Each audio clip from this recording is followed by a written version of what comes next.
Ito na mga kaisda. Andito na po ang ating bagong strain na gapi mga kaisda. Ito po ang panda, no?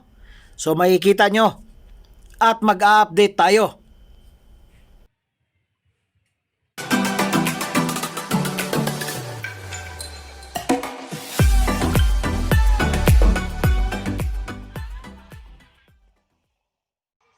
Good day mga kaisda. Good day sa ating lahat. So mga kaisda, for today's video ay ipapakita ko sa inyo ang bago ko pong nabiling gapi strain mga kaisda. At bago pa ang lahat din mga kaisda, ay magsha-shoutout muna tayo sa ating mga kaibigan. Shoutout to Ermel Tababa. Idol, shoutout sa'yo. At shoutout din kay 1% chromosome. Shoutout idol. At shoutout kay Jawak 969. Kung hindi ako nagkakamali, kung hindi ba mali yung pagkakabasa ko sa Jawak, di ba? Shoutout idol. At last pala. Shoutout to Myrix Patricio. Idol, shout out sa iyo. So, mga kaisda, sa hindi pa po nakasubscribe sa aking YouTube channel, please subscribe to my YouTube channel, like, share, and comment down below. And don't forget to hit the notification bell para updated kayo sa ating mga bagong upload ng mga video. Kung gusto nyo po may shoutout mga kaisda, mag-comment lang po kayo sa comment section mga kaisda. At kung gusto nyo po ma-feature ang inyong barracks or gapi farm ninyo, punta po kayo sa description sa pinakababa. Andun po ang aking FB account mga kisda. At back to topic na tayo. No, yung una natin pinakita, yun po ang ating roost tail mga kisda. No? So yung video natin is paulit-ulit lang. Pero mga kisda, yung paulit-ulit natin na video ay napakasayang, no? Kasi yung ibang strain po natin mga kisda is may kaling na mga kisda. So napakasayang, no? Dahil hindi na po masyadong naalagaan ng aking may bahay dahil sa sobrang busy, no? Sobrang busy po nila ngayon. Kaya hinihintay na nila po ako na umuwi mga kisda dahil tayo na mismo, no? Yung mag-aalaga. Kasi para sa akin is hobby ko talaga yung mag-alaga ng isda, mga isda. Binata pa lang ako, yun na po ang aking pinagkakakitaan, no? Yung binata pa ako. So marunong tayo magpa dami ng goldfish, ng fighting fish, di ba? Marunong tayo dyan. Pero yung sa iba, hindi. Yung mga live bearer, alam natin yan. Yung ibang mga nangingitlog, alam natin, no, mga isda. So, kunting taste na lang, malapit na tayong umuwi mga kaisda.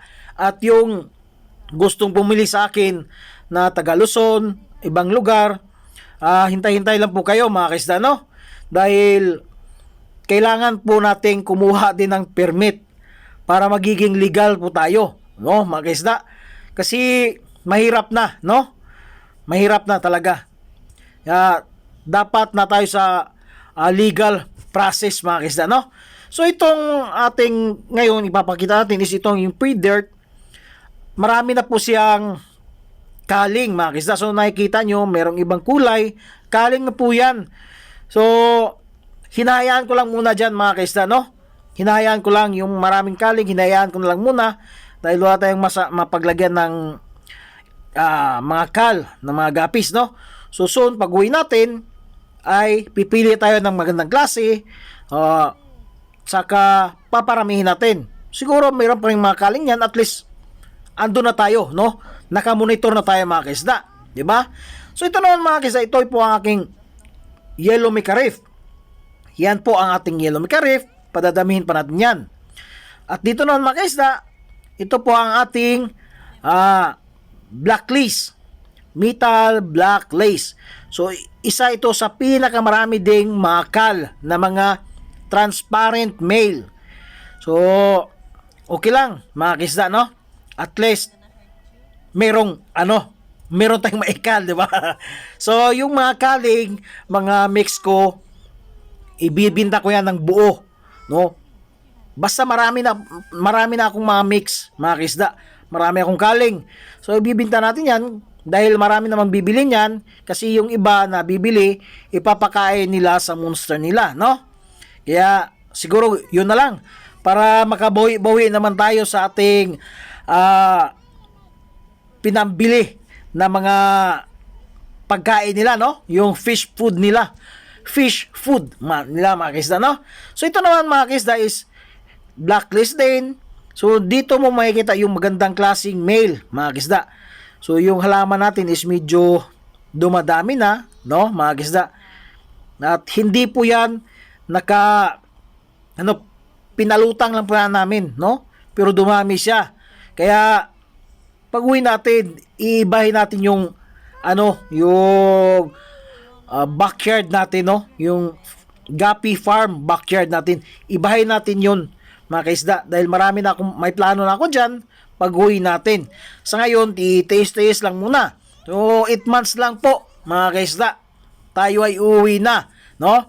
Magfo-for good na tayo, mga kaisda. Dahil tutulungan natin yung asawa ko. Tutulungan ko yung asawa ko. At saka, magpaparami tayo ng goldfish dahil merong magbibigay sa atin, no? Na magandang klaseng goldfish din, mga kaisda. So, ito naman yung ating albino silverado, mga kaisda, no? So, makikita nyo, may mga fry, hindi natin tinanggal dyan at kinuha dyan. Kung mag-survive sila, mas okay. Pag hindi, wala tayong magagawa dahil wala tayong mapaglagyan. Ika nga, sinabi ko, wala po tayong mapaglagyan. Kung meron man tayong mapaglagyan, kawawa din, no? Dahil yung misis ko is araw-araw lang siya nagpapakain. So minsan na lang po siya mapapalitan ng tubig, pero nakikita niyo naman yung tubig is malinaw pa naman, no? Kaso madumi siya, pero napakalinaw pa rin, no, mga kaisda? So ito yung ating flamingo, mga kaisda. Meron na ding mga kaling din diyan. So ang maraming kaling ko, metal black lace, flamingo, EFR ko, P-dirt ko, yan muna, yung 4 muna ang kaling, may maraming kaling, no? So ang pinakamarami yung black lace. So ito naman ang ating HBB. So napakamura lang po ito, 50 ang per tayo. So nabaliwala po ito, mga kaisda, no? Nabaliwala. Meron ding isang red tail, no? Nasali diyan na HBB, mga kaisda. Meron na naman, no? Meron tayong nakitang isa na red tail, no? Siguro parang HB red siya, no? Mga ganun. Yan. Ito naman is ating yellow pingo. So, marami na po ang ating yellow pingo. So, 100 lang po ang trayo natin yan. Magandang klase din, mga kaisda. So, yan lang, no? So, nakakadismaya, mga kaisda. Yung inalagaan natin ng mga magandang klase ay maraming kaling, mga kaisda, no? So, wala tayong magagawa dahil sa sobrang busy po ng ating aking misis. Yung anak ko is busy na din sa sa paralan niya, no, mga kisda. Yung bunso, yung bunso ko wala pa tong gusto lang ng bunso ko is tingin-tingin, no. Yan po ang fry ng ating full gold. So, meron pa tayong makikita dyan. Ito naman ating yellow waikisi. So, mga kisda, abangan nyo sa next video ko. Bumalik na naman yung bumili sa atin dati ng metal waikisi at saka metal red lace. Bumalik naman siya ulit dahil yung unang bili niya is parang na-wash out dahil sa ulan, no? Hindi niya namalayan. Naubos. Nawala. So, bumalik siya ulit. Bumili. So, yung binta ko po is 100 per trayo. Pero binigyan ko po siya ng kada trayo may isang pair na free, no? Siya pa ang kumuha. So, sabi ko sa kanya, kumuha ka ng magandang klase at saka buntis na female. Kaya yung tuwang-tuwa siya dahil kumuha siya ng malapit na mag-drop ng mga female mga kisda, no? So, nakakatuwa mga kisda, no? Yung sabi ng misis ko, sabi niya sa misis ko na hindi na daw niya ako makondak dahil hindi na talaga ako makondak dahil bago na po ang aking FB account mga kaisda, no? Bago na po. At saka mga kaisda, siya mismo talaga pumunta sa bahay, no? Dahil alam na niya kung saan yung bahay namin, kaya pumunta talaga siya. Nagbabakasakali lang din siya na meron bang tao doon. Dahil minsan yung bahay namin is walang tao, no? At saka mga kaisda, ako'y parang nasasaktan ako sa gapi ko'y mga kaisda, no? Hindi ko alam kung sino ang salarin, mga kaisda. Sobrang dami po ng aking gapi ko'y sa isang trapan, mga kaisda. Sa totoo lang, sobrang dami. Sinabi ng misis ko ngayon, sabi niya sa akin, yung natirang gapi ko'y ko is 2 na lang po. Hindi ko alam kung sinong salarin, no? Hindi namin alam kung sinong salarin, mga kaisda. Sobrang dami po yun. Sa totoo lang, sobrang dami. Pero 2 na lang po natira. Merong nakita niyang isa, patay. So, dapat kung namatay yun, lahat sana, no? Bakit may tirang 2 pa? So, merong salarin tayo dyan, no? Hindi natin alam kung sino ang nangunguha o sino ang kumuha. So, ang isang salarin ko is yung manok. Yung manok dahil yun sa baba, yan sa gilid, merong manok dyan eh. Siguro, pupunta yung manok dyan, kakainin yung gapi, no? Hindi ko lang din alam. Or pusa. Wala din kami nakitang pusa. So, hindi nga namin alam kung sino ang salarin, mga kaisda, no? So, sayang, napakasayang po ng aking gapi ko'y. Mahal pa naman yung bili ko nun, mga kaisda. Sa totoo lang, ang mahal ng pagkabili ko nun. Tapos, parang nabaliwala lang. So, ang natira po is 2 male. Pero meron pa tayong isang female na nakalagay sa mineral water na lagayan. Merong isang female. Siguro, sana na dumami sila, mga kisda. Dahil yung female is ready to breed na din yun, mga kisda, no? So, napakasayang. Sa part mo na fish lover ka, kahit isa na mawala, na kasi alam mo yung yung mga isda mo memorize mo yan di ba? Mawala man yung isa, alam mo talaga yan, no? Kahit fry pa yan, alam mo yan kung ilan sila ang nakalagay dyan, no? Dahil dahil hobby mo yan di ba? So yan mga kaisa, pinapakita namin sa inyo. Ito po yung panda natin mga kaisa, no? So bumili tayo ng 2 tryo at binigyan po tayo ng free na 1 pair na panda, mga kaisda. So nakakatuwa isipin, no? Sana dumami kayo, no? Padadamihin natin yan. Dahil isa din yan nung unang labas niyan, nung parang sumikat, daming nagbibinta, ang mahal, no? Pero ito mga kaisda, nakuha lang po natin ng 100 per tryo, no? So, okay na din dahil magandang klase din naman. 100 per tryo mga kaisda, yung ating panda. Padadamihin po natin yan, no? Padadamihin natin yan. At makaka-avail kayo pag dumami yan mga kaisda, no? Kaya tiis-tiis lang kunti.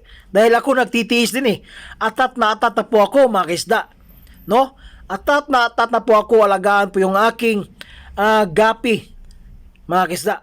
Sa totoo lang, no? Hindi ko na binibilang yung araw. Hindi ko nga alam yung minsan yung araw O anong araw na ba? Basta ang alam ko buwan. Pag matapos na yung buwan, next month na naman. So, kunting tiis na lang po mga kaisda, no? So, ganito po kahirap pag nasa ibang bansa ka, namimiss mo yung pamilya mo, no? Sobrang miss, pati na yung yung inaalagaan mo, no? Lalong-lalo na hobby mo yung mga isda. So, yan lang po ang aking hobby, pamilya, isda, at Diyan lang po ako lagi nakikita, no? Hindi naman ako magalang tao. Andyan lang po ako lagi sa bahay. So nakatunga nga lang lagi sa ating mga isda, no? Kung ano bang dapat nating gawin. Kung ano ba ang ating i-improve pa. Soon mga kaisda, pag-uwi natin. Yun ang gagawin natin, mga kaisda. Dahil meron na din ako mga ibang plano na ito ang gagawin ko, mga kaisda, no? So napakagandang klase po ang ating panda na nabili, mga kaisda. Hindi ka magsisisi. So ang may-ari niyan, nung pinakita ko sa previous video, yun po ang may-ari, mga kaisda. No? Madali siyang makontak at mabait din, mga kaisda, no? So nakakatuwa isipin, no? Mga kaisda, nakakatuwa isipin talaga. Kaya ako parang swerte na din no? At saka kung gusto niyo po bumili sa kanya, makikita niyo doon sa previous video ko, andun po yung FB account niya. I-PM nyo siya directly at siya na pong bahala sa inyo. Parang meron siyang 5 strain or 6 na strain na nire-release ngayon, mga kaisda, no? So nakakatuwa, mga kaisda, sa totoo lang, nakakatuwa isipin. Kaya yan po ang aking may pakita sa inyo ng ating bagong biling strain na panda. Kaya yan, makikita nyo, mga kaisda, di ba? Nakakatuwa isipin na meron ka namang bagong strain na gapi, mga kaisda, no? So ngayon is sa lugar natin, sa bansa natin is panay ulan, no? So bagong pamilya na naman, no? Dagdag sa pamilya namin, bagong strain na panda, mga kaisda. So nakakatuwa. Ako'y natutuwa talaga, mga kaisda, no?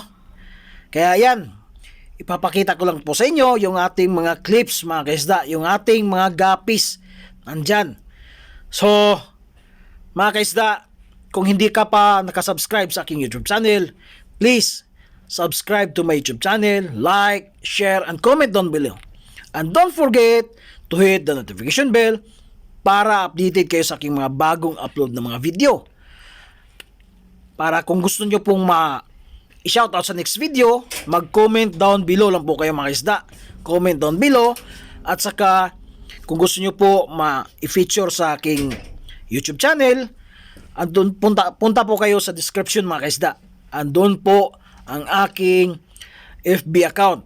Makikita nyo po doon, mga kaisda, no? So yan. So ako'y magpapasalamat sa inyo sa walang sawang pagsuporta sa aking maliit na YouTube channel, mga kaisda. At sana magkita-kita pa rin tayo, no? Huwag nyo akong iwan dahil marami na pong nag-unsub sa akin, no? Mga kaisda. So, sarap tingnan yung ating bagong strain, yung ating panda, di ba? 8 piraso. At mga buntis na po yung mga female. So, aabangan natin yan sa mga ilang araw. Baka mag-drop na po yan, mga kaisda. At padadamihin natin yan, no? At ibibinta din natin sa saktong presyo. Kung ano yung presyo ng parents, yun din ang presyo na ibibinta natin sa market, mga kaisda, no? So, natutuwa din ako, mga kaisda, no? At saka update din sa aking Singa Bluetail, mga kaisda. Medyo nagiging pangit yung buntot ng ating male dahil laging inaaway ng ating female.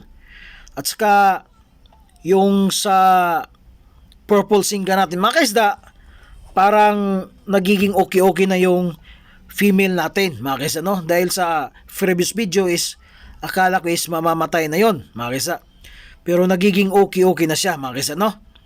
At sana magiging okay pa at magdadrop pa sila ulit, no?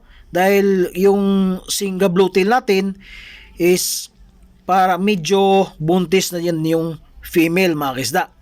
Kaya inaabagan na din natin. Ang unang drop nun is medyo malalaki na din, mga kaisda, no? So ito yung mix natin. Hinahayaan ko lang yan na dumami, mga kaisda.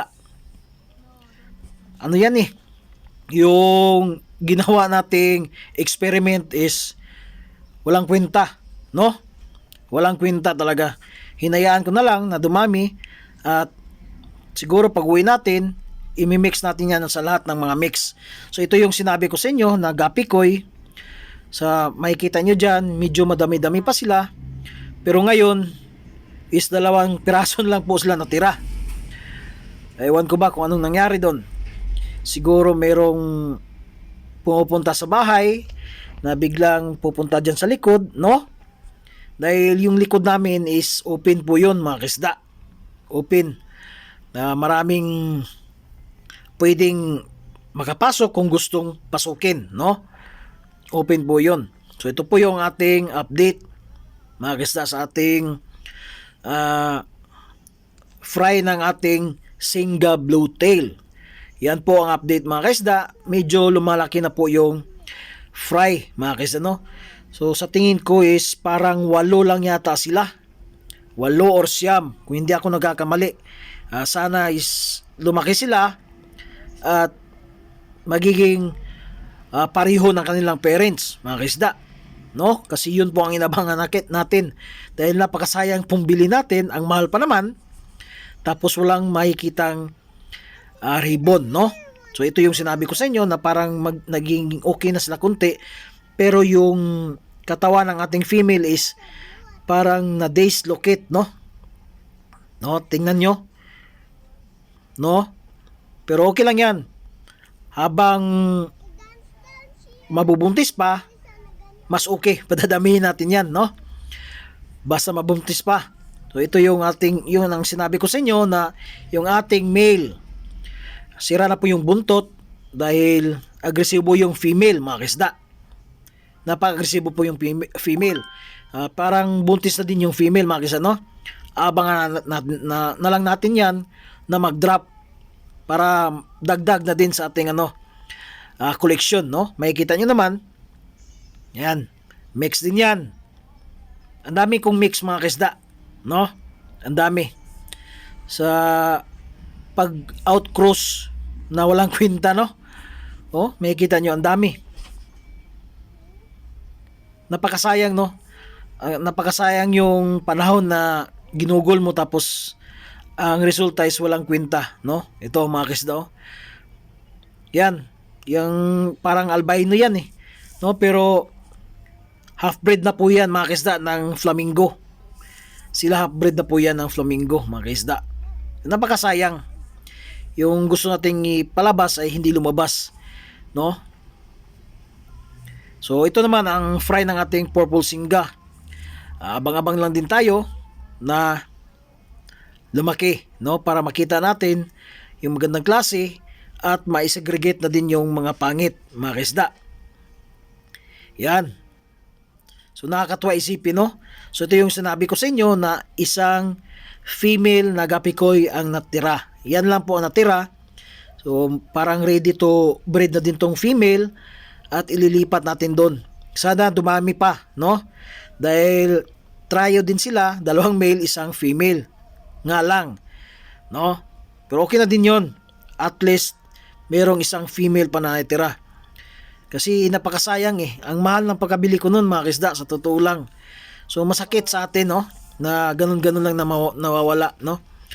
So merong batang makulit na nandyan. Panay tanong po yan. Ito naman is ang ating metal black lace mga kisda. At yung isa naman is metal red lace. So mga kaisda, ako'y nagpapasalamat sa inyo sa walang sawang pagsuporta sa inyo, sa akin, sa walang sawang pagsuporta nyo sa akin, at sana tuloy-tuloy pa mga kaisda, no? Dahil hindi tayo mawawala at dadami pa yung ating mga strain mga kaisda. Dadagdagan pa natin yan, no? At hahanap pa tayo ng ibang mga klaseng isda, no, mga kaisda. So yan lang po ang aking ma-share sa inyo ngayon, sa ngayon mga kaisda. At abangan nyo po yung taong bumili ng ating gapi sa next video. At ako'y magbababay na. Happy farming! Bye-bye!